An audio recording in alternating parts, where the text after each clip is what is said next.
This is the Israeli Navy. You are approaching a blockaded zone. An Israeli Navy officer orders the global summed flotilla to change course. Please change your course. Replying over the radio, the crew identify themselves as civilians on an aid mission to Gaza. We carry only food, aid. We carry water filters, crutches, baby formula for the people that you've been starving to death. What follows is what members of the flotilla call active aggression, which they say is illegal in international waters. There are between 10 and 12 vessels approaching the flotilla, including one boat moving much faster than the others, probably to conduct the interception.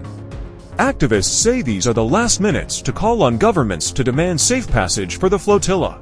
Communication systems are jammed. Some boats are hit by water cannons, and others are rammed by Navy vessels. The confrontation had been building since early Tuesday, when more than 40 boats entered what they call the high-risk area in the Mediterranean Sea. It is the same area where the Israeli military previously stopped humanitarian missions to Gaza.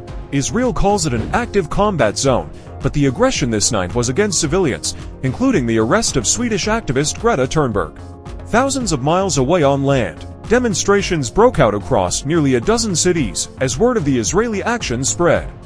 Large marches took place in countries from where some of the boats set sail, with more than 500 people taking part. Many of them vowed to refuse signing Israeli papers, saying the flotilla's mission to highlight suffering in Gaza is not over. Earlier, correspondent Nida Ibrahim explained what will come next for the activists who were arrested. She said the process involves taking them to the port of Ashdod. Bigger boats are being towed while smaller ones may be sunk. Everyone will then be brought to Ashdod and presented to court under accusations of entering Israel illegally, even though they were in international waters and heading toward Gaza. Israel has told the flotilla to dock at Ashdod so aid can be offloaded and transferred to Gaza.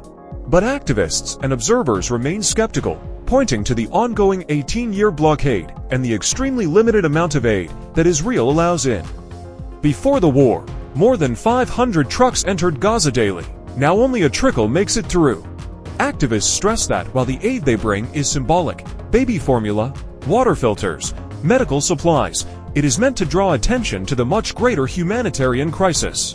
Quay Adaf, an activist on the flotilla, said the international community is failing its legal obligations not only toward the flotilla, but also toward Palestinians.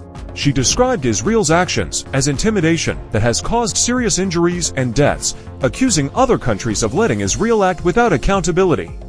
She called on nations to uphold their obligations under international law to stop what she described as genocide.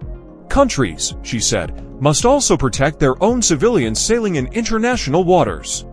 Instead, governments, such as Italy, recently asked the flotilla to stand down, effectively shielding Israel's blockade, rather than challenging it.